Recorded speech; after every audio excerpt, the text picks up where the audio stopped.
I said about the compass and GPS. Now, let's see, I just take the pack off. I set it down. I'm ready for my rest break. I pull my canteen out and get my drink of water. Everything's sealed. You open that up, reach up in there, be able to pull out your topographical maps. Now, I've got to get some of this stuff out of here. This is what I said, junk yesterday. This is a mosquito head cover for during the summertime, keeping the mosquitoes off your head. Some gloves. Now this is foam rubber or foam padding that goes underneath your carpet. This is excellent for building a fire, except it puts off a toxic smoke. So I don't think I want to. Whenever I was 16, 17, a buddy of mine, his parents redid the carpet, took everything and put it out there on the edge of the curb for the trash people to pick up. Well, I took a piece of the padding, went out in the woods with it, and just to see if it burned, I started a little fire with it. Well, this stuff burns great, but it puts out a toxic smoke. So I don't think I want to dedicate any more room to that. What else do I have in here? Bandana. Man, oh man, I hope my wife don't get mad at me. Okay, bandana. Come here. Alright, I don't need rope. Get rid of that. That's just a little cheapo, El Cheapo rope. Come here. I know you're in here somewhere. GPS. There we go. Okay, this is what I was talking about. Whenever you stop for a rest break, now I do not have to open up the main compartment of my pack. I can take my rest break. I can get my canteens out, fold out my maps, get my location, figure out the bearing I need to go, and travel on. But anyway, let's say we're stopping to set up camp. We're stopping to set up camp, and I usually, one of the first things that I like to do is find me 2 good trees and set up my hammock. Because whenever I finish the end of the hike, or we're ready to set up camp, I'm usually pretty wore out. So set up the hammock and get some rest. First, rehydrate. And then, because these Texas summers, man, it could get 110, 115 with a heat index. So my situation may be a little bit different from yours. If the hottest it gets where you live during the summertime is 80 degrees, well, that's a big difference between 100 degrees. So anyway, let's get back on topic here. We are going to open up the Alice pack.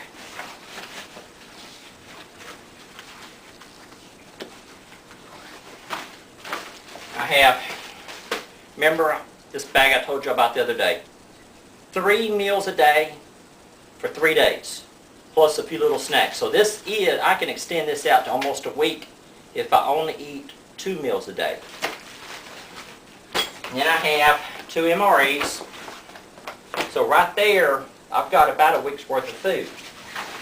I've decided to take this sleeping bag along instead of my U.S. Army extreme cold weather. This is supposed to be good down to about 30 degrees.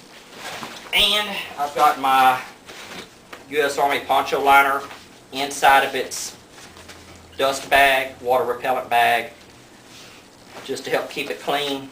And so this, if it gets too cold, I'll put this inside of this. And finally, the one-man tent. And since this is usually the last thing to go up, say an hour, 2 hours before dark, this is at the very bottom of the pack. And what I used to do is on the outside, easy access. If it starts raining on you, you have a ripstop poncho.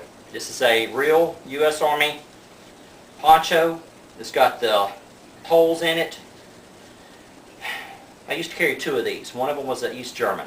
Real heavy duty. So maybe, but that's disappeared over the years. What I would do is I would take the East German, well, first find 2 trees that I could camp under. Throw the East German poncho down on the ground, set the tent on top of that as a moisture barrier. Tie the tent off. Then take this and then spread this between the two trees for rain protection, or dew protection, or just throw it over the tent to help keep dew or any misting rain off the tent. And it goes down inside there like that. Now, utilization of available resources. I'm really putting it in there sideways. Little camp saw. Just in case I need a good saw. Now, this poncho, excuse me, cannot go to the very bottom of this pouch. I'll turn this around here where y'all can see it. Cannot go to the very bottom of this pouch. So I'll take the saw, put it down at the very bottom, and take the poncho and put it in there. Like that. I like my rain gear, at least one poncho out here on the outside where I can get a hold of it. The other pouch has got a 1 pound propane bottle in it for my stove, and that's one of the items that I've misplaced is my little propane stove. I bought my liquid fuel stove, but I doubt I'm going to bring it on this trip. And then, so that I do not have to open up the main compartment of the pack whenever I get to camp. Whenever I find my spot that we're going to be camping at for the night, my hammock is usually here on the outside. So if I'm exhausted, which hiking in 100-degree temperature during the summers, it can get pretty bad, my hammock is usually right here. Open it up, spread it between two trees, give me some rest, then set up camp. But then again, my situation may be different from yours. Whenever you're hiking, like I've said several times, whenever the heat index is 110, 115, you'll go through water pretty quick. That's why my canteens are, but I need another 2-quart over here. So my setup is for kind of a mild winter. Like we got a cold front coming in tonight. It's going to get down to about 28.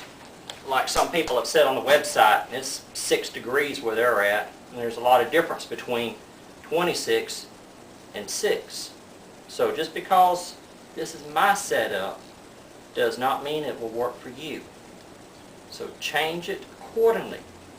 And there are better packs out there than the U.S. Army Large Alice. So just because I use this pack does not mean that you should. Alrighty, well, let's get all this stuff put back up.